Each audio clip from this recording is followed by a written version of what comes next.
தனியரசு, இதுல ஓனாயும் ஆட்டுக்குட்டியும் கதையெல்லாம் சொல்ல வேண்டிய அவசியம் எங்கிருந்து வந்தது? இவ்வளவு பெரிய கடுமையான விமர்சனத்தை அதிமுகவினுடைய வெற்றிக்கு பல காலங்களில் உழைத்த அதிமுகவினுடைய முக்கிய நிர்வாகியாக இருந்த சிலரை பார்த்து சொல்றாருன்னு எடுத்துக்க முடியுமா? இதை ஏன் இவ்வளவு எல்லை மீறிய ஒரு விமர்சனத்தை அதிமுகவுடைய பொதுச் செயலாளர் முன்வைக்கிறார்? ஆடு, ஓனாய், பயிர், களை, விசுவாசம், துரோகிங்கிற அந்த 3 வார்த்தையை பயன்படுத்தி எடப்பாடி பயன்படுத்தி இருக்கிற அந்த வாசகம் அண்ணா திராவிட முன்னேற்ற கழகம் சமீப காலத்தில், அதாவது புரட்சித் தலைவர் அம்மாவுடைய மறைவுக்கு பிறகு தொடர் தோல்வியை, தொடர் வீழ்ச்சியை அல்லது வீழ்ச்சிக்கு மேல் வீழ்ச்சியை சந்தித்து வருகிற நிலையில் அண்ணா திராவிட முன்னேற்ற கழகம் அதிலிருந்து மீள்வதற்கான ஆய்வுகளை அது நடத்தி வருகிறது. ஆகவே அது எடப்பாடி மனம் ஆச்சரியங்களை கடந்து அண்ணா திராவிட முன்னேற்ற கழகத்தினுடைய ஒற்றுமைக்காக சின்னமா, டிடிவி, ஓபிஎஸ், எடப்பாடி ஒரு கலந்து பேசி இந்த 2026 சட்டமன்ற பொதுத் தேர்தலில் ஒன்றுபட்ட அதிமுகவாக இந்த பொதுத் தேர்தலை சந்திப்பார்கள் என்கின்ற அந்த எதிர்பார்ப்பு பரவலாக சமீப காலமாக பரவலாக பேசப்பட்டு வந்தது. குறிப்பாக அண்ணா திராவிட முன்னேற்ற கழகத்தினுடைய முக்கிய தலைவர்களுக்கு மத்தியில் பேசப்படுவதாக அதிமுக எடப்பாடி சொன்னதை போல அந்த 1.5 கோடி 2 கோடி தொண்டர்களுக்கு மத்தியிலையும் அந்த எதிர்பார்ப்பு இருந்தது. அது புரட்சித் தலைவி அம்மாவுடைய 77வது பிறந்த நாள் நாளை. ஆகவே புரட்சித் தலைவி அம்மாவுடைய பிறந்த நாள் செய்தியாக ஒரு நல்ல செய்தி வரும் என்றுதான் நாட்டு மக்கள் காத்திருந்தார்கள். 1.5 அதிமுக தொண்டர்கள் காத்திருந்தார்கள். அதிமுகவை ஆதரிக்கிற அனுதாபிகள் காத்திருந்தார்கள். ஒரு திராவிட பேர் இயக்கம் வலிமை பெற வேண்டும் என்பதற்காகவும் புரட்சி தலைவி அம்மாவினுடைய பிறந்த நாள் செய்தியாக எடப்பாடி பாஜகவை அல்லது ஒரு இந்துத்துவ இயக்கத்தை இந்த பாணியில் எதிர்க்கிறார் அப்படிங்கிற மாதிரி ஒரு பார்வை கூட சில பேர் வைக்க முயன்றார். ஆனால் அதுல ஒரு விசுவாசம், துரோகிங்கிற வார்த்தை வந்ததுனால இது 3ஐயுமே சின்னமா, டிடிவி, ஓபிஎஸ் மீது இந்த ஆயுதத்தை பயன்படுத்தி ஒற்றுமைக்கான சூழல் நெருங்கி வருகிறது என்கின்ற தோற்றத்தை மீண்டும் தகர்த்து இடைவெளியை எடப்பாடி அதிகப்படுத்தி இருக்கிறார் என்றால் இவர் புரட்சி தலைவி அம்மா அவர்கள் கண்ட கனவை இல்ல, இடைவெளியை அதிகப்படுத்திட்டாருன்னு எப்படி சொல்றீங்க? இடைவெளியே உருவாகலன்றதானே பேச்சுங்க. பிரிவுதானே அதிகமா இருக்கு. ஐயா இல்லையா, இடைவெளி அதிகமாக சொன்னது நான் வாக்காளர்களுக்கும் அண்ணா திராவிட முன்னேற்ற கழகத்திற்கும், தமிழ்நாட்டு மக்களுக்கும் அண்ணா திராவிட முன்னேற்ற கழகத்திற்கும், அண்ணா திராவிட முன்னேற்ற கழகத்தின் தொண்டர்களுக்கும் எடப்பாடிக்குமான இடைவெளி ஏற்கனவே கூடுதலாக இருந்தது. அது அவர் எடுத்த முடிவுகளினால் இந்த இடைவெளி நீடித்து வந்தது. அது தேர்தலில் வெற்றி பெற முடியாமல் நாம் தொடர்ந்து தோற்று அதிகாரத்திலிருந்து விலகி இருக்கிற அதிமுக இப்பொழுது அதிகாரத்தை பெற வேண்டிய நெருக்கடிக்கு 2026 சட்டமன்ற பொதுத் தேர்தலில் கட்டாயமாக நாம் ஆட்சி பொறுப்புக்கு வந்தாக வேண்டும். ஆகவே அது குறித்து எடப்பாடி ஒரு மறு ஆய்வு செய்திருப்பார் அல்லது அண்ணா திராவிட முன்னேற்ற கழகத்தின் ஆகச்சிறந்த மூத்த தலைவர்கள் எல்லாம் இது குறித்து ஒரு ஆய்வை நடத்தி இதை ஒழுங்கு செய்வார்கள் என்றுதான் ஒரு அறிவு சார்ந்த அரசியல் விமர்சகர்களும் தமிழ்நாட்டின் வாக்காளர் பெருமக்களும் அதிமுக தொண்டர்களும் எதிர்பார்த்திருந்தார்கள். ஆனால் புரட்சித் தலைவர் அம்மாவுடைய பிறந்தநாள் செய்தியாக எடப்பாடி நல்ல செய்தியை தருவார் என்றால் அவர் இன்னமும் எடப்பாடி திருந்தவில்லை. எடப்பாடியிடம் இன்னும் கனன்று கொண்டிருக்கிற இந்த பகை உணர்வு என்பது தனக்கு சமமாக அண்ணா திராவிட முன்னேற்ற கழகத்தில் இருந்த அண்ணன் ஓபிஎஸ்ஐ விலக்கி பலகீனப்படுத்தப்பட்டு விட்டோம் அல்லது அவரை பலகீனப்படுத்தி விட்டோம் என்கின்ற ஒரு ஒரு ஒரு ஒரு ஒரு கூடுதல் நம்பிக்கையில எங்க பிரியன் சொன்ன மாதிரி இல்ல. அதுல பிரியன் சொல்ற அதே கேள்விதான் நான் உங்கள்கிட்ட கேட்கிறேன் தனியரசு. இதுல இப்ப ஈரோடு கிழக்கு இடைத்தேர்தலில் உங்களுடைய பலத்தை நிரூபிச்சிருக்கலாமே, ஓபிஎஸ் போட்டி போட்டிருக்கலாமே, ஏன் அப்போ பின்வாங்கினார்?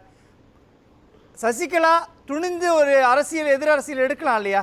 அந்த புள்ளி தானே அவங்கள பொலிட்டிக்கலா தனியா நிக்க வைக்கிறதுக்கான சூழல் உருவாக்கி இருக்குது. அத நாங்க இப்ப தனியரசு தனிப்பட்ட முறையில சின்னமா வலிமையா அரசியலுக்கு வீரியமா களத்துக்கு வெளிப்படையா வரணும்னு நம்ம தொடர்ந்து அவங்கள்ட்ட அறைகோள் விடுத்துக்கிட்டு தான் இருக்கோம். அந்த அன்பு வேண்டுகோளை தொடர்ந்து வைக்கிறோம். நாட்டு மக்களுடைய உணர்வுகள் அதுதான். அதிமுக தொண்டர்கள் அதை எதிர்பார்க்கிறார்கள். நீங்க கூட பரப்பனக்கரகாரம் சிறையிலிருந்து மீண்டு வரும்போது சின்னமா வலிமையோடு ஏராளமான இதுவரை வரலாற்றில் வேற யாருக்கும் இல்லாத வரவேற்போடு வந்தார்கள். மீண்டும் அரசியல் களத்துக்கு தீவிரமாக பரப்புரையை மேற்கொள்வார்கள். அண்ணா திராவிட முன்னேற்ற கழகத்தின் தலைமையை கைப்பற்றுவார்கள். அது 2021 ஆட்சி அதிகாரத்திற்கே அதை வழிவகுக்கும்லாம் நம்ம எதிர்பார்த்தோம். ஆனா அவர்கள் மௌனிக்கப்பட்டார்கள். யாரால மௌனிக்கப்பட்டார்கள் நம்ம எல்லாத்துக்கும் தெரியும். குறிப்பா ரியமையாவுக்கு எங்க பிரியர்களுக்கெல்லாம் தெரியும்.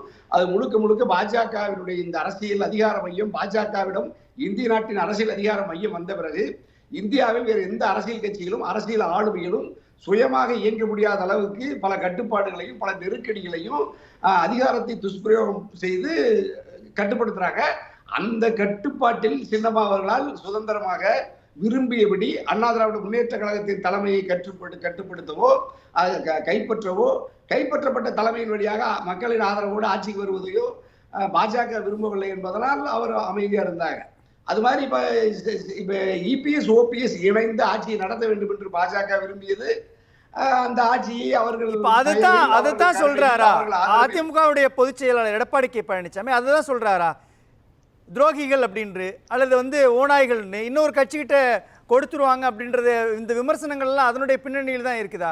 அதிமுக அதனுடைய சுயத்தை இழந்துடும்ன்ற விமர்சனம்லாம் அந்த கட்டமைப்பில் இருந்தால் முன்வைக்கப்படுறதா?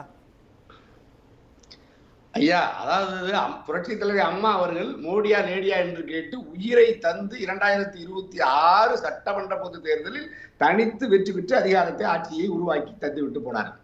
சின்னம்மா அவர்கள் அம்மா இறந்த பிறகு பல்வேறு நெருக்கடிகளுக்கு மத்தியில ஒட்டுமொத்த அரசியல் கட்சிகளும் எதிர்த்த பொழுது கூட தன்னந்தனியாக ஒற்றை பெண்மணி அந்த 122 சட்டமன்ற உறுப்பினர்களை கூவத்தூரில் பாதுகாப்பாக வைத்திருந்து அதில் எதுவும் குழப்பமோ அல்லது அதில் எதுவும் பிளவோ வந்து விடாமல் அறுதி பெரும்பான்மையோடு அவர்கள் சின்னம்மா அவர்களை தேர்ந்தெடுத்தோம்.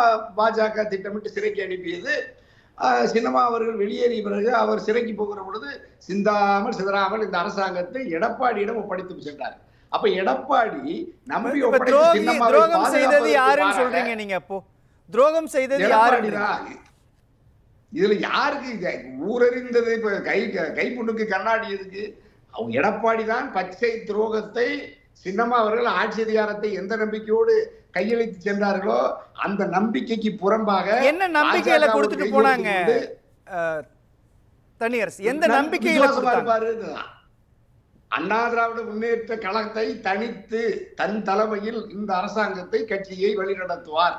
அண்ணா திராவிட முன்னேற்ற கழகம் தனித்த ஒரு திராவிட பேரியக்கம். அது தந்தை பெரியாரும் பேரறிஞர் அண்ணாவும் புரட்சி தலைவரும் புரட்சி தலைவர் அம்மா அவர்களும் கட்டி காத்த அதே வலிமையோடு உறுதியோடு பாஜக அல்லது இந்துத்துவ மதசார்ந்த அந்த இந்துத்துவ கட்சிகளிடம் இவர் அடிபணிய மாட்டார். எல்லா வகையான எதிர்ப்புகளையும் தகர்த்தெறிந்து விட்டு எடப்பாடி இப்பொழுது சில பேர் அதிமுகவில் எடப்பாடி அணியினர் சொல்லுகிறார்கள் அல்லவா, எடப்பாடி மாவீரர், எடப்பாடி ராஜதந்திரி, எடப்பாடி அதுல ஒரு புள்ளியில நீங்க முரண்படுறீங்க தெரியுதா தனியரசு? தமிழ்நாட்டினுடைய திராவிட கருத்தியலோடு அதிமுக வழிநடத்துவார் அப்படின்ற அர்த்தத்துல தானே கொடுத்தாங்க இபிஎஸ் சொல்றீங்க. ஆனா யார் பாஜக கூட சேர்ந்தது, ஏன் அக்ரெசிவ் பாலிடிக்ஸ் சசிகலா எடுக்கல அப்படின்றப்போ பாஜகவோட ஒத்துழைப்பு அப்படின்ற ஒரு விமர்சனத்தை முன்வைக்கிறீங்க. தர்மயுத்தம் நடத்துறப்போ ஓபிஎஸ்க்கு பின்னணியா யார் இருந்ததுன்றப்போ அதுக்கும் பாஜக தான் இருக்குன்றப்போ இபிஎஸ் தானே அந்த இடத்துல வலுவான அதிமுக கட்டமைச்சிருக்கிறாரு. அல்லையா, அவங்க எல்லாம் சின்னமா நான் அவங்களோட இணங்கி அம்மா பழனிசாமி சொல்லல. பாஜக மிரட்டியது, கட்டுப்படுத்தியது, சொத்துக்களை பறிமுதல் செய்தது. போயஸ் கார்டனுக்கு சின்னம்மா அவர்கள் புரட்சி தலைவர் அம்மாவுடைய அந்த இடத்துக்கு போகக்கூடாது என்று அதை அரசியலமாக மாற்றியது. சின்னம்மா அவர்களுடைய கட்டிய வீட்டுக்குள் கூட அமலாக்க பிரிவு அறிக்கையை, அதாவது நோட்டீஸ் ஒட்டி அந்த வீட்டுக்கு போக முடியாம அவர்கள் எங்கும் குடியிருக்க முடியாத அளவுக்கு நெருக்கடியை தந்தது மத்திய ஒன்றிய பாஜக அரசுதான். அந்த அரசாங்கத்தோடு யார் கைகோர்த்து பற்றி நின்றது? எடப்பாடி தான். இல்ல அதுக்கு முன்னாடி யார் நின்னது நாம பேச மாட்டோம்ன்றோமே தனியரசு. அதுக்கு முன்னாடி யார் நின்னது? இல்ல அது இல்ல சின்னம்மா எப்பொழுதுமே நான் திருமதி சசிகலா அவர்களை சொல்லல, ஓபிஎஸ் போய் நின்னார்ல. தர்மயுத்தம் நடத்துறதுக்கான பின்னணியில பாஜக தான் இருந்தது. பிரதமர் நரேந்திர மோடி ஒரு ரகசியம் சொன்னார்னு 2 நாளைக்கு முன்னாடி வர கூட சொன்னார் இல்லையா? அப்போ அரசியல் சூழ்ச்சிகளை தாண்டி அதிமுகவை ஒரு கட்டுப்பாட்டுக்குள் கொண்டு வந்து நிறுத்தி இருக்கிறாரு இபிஎஸ்.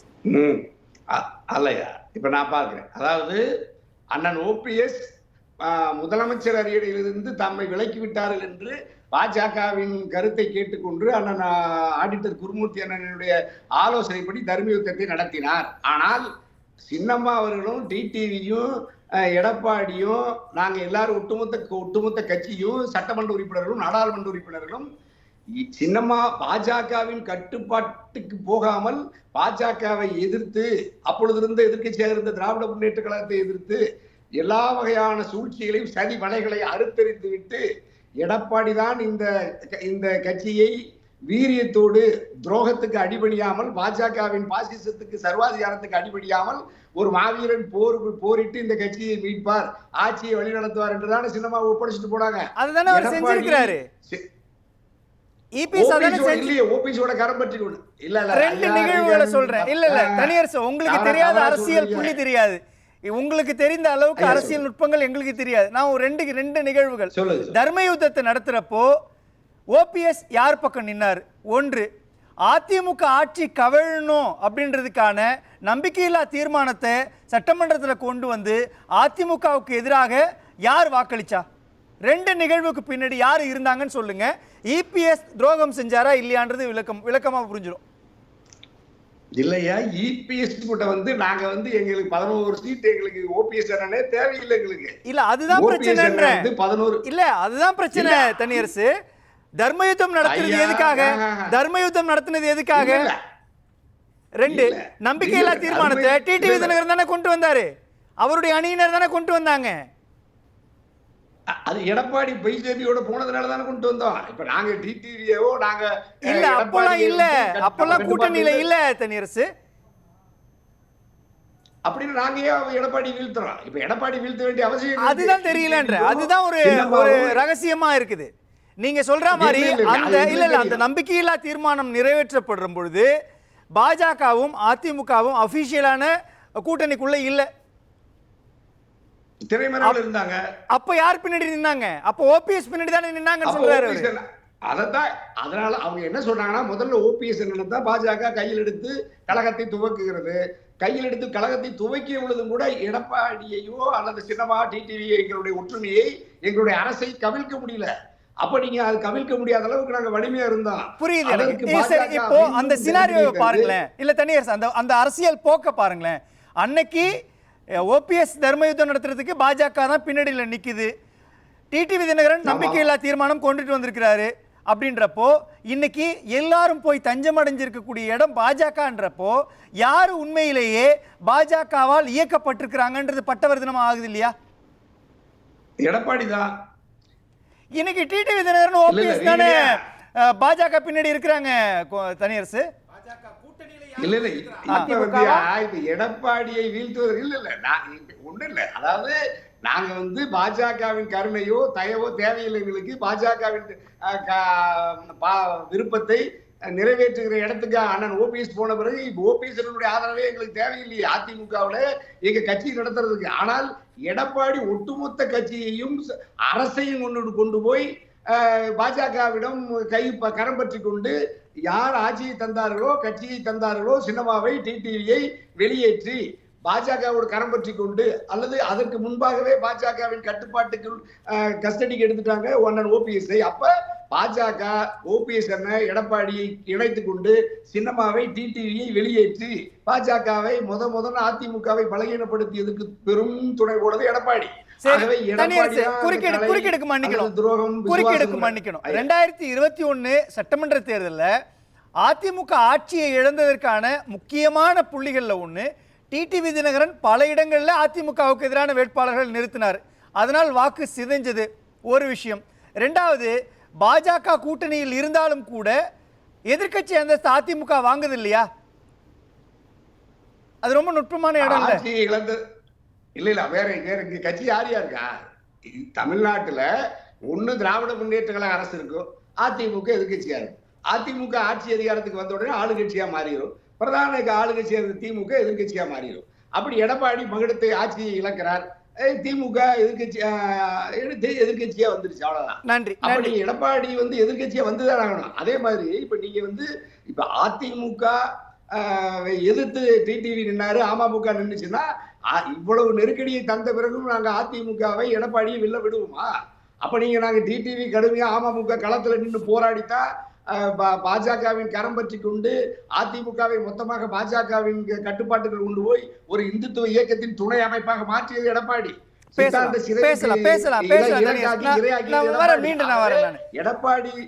எடப்பாடி தான் இந்த 3 துரோகம், கலை, விசுவாசம்ங்கிறதுல எடப்பாடி தான் இந்த நெகட்டிவ் பிக்சருக்குள்ள எடப்பாடி தான் அதுக்கு கூட விஷயம் இருக்காரு.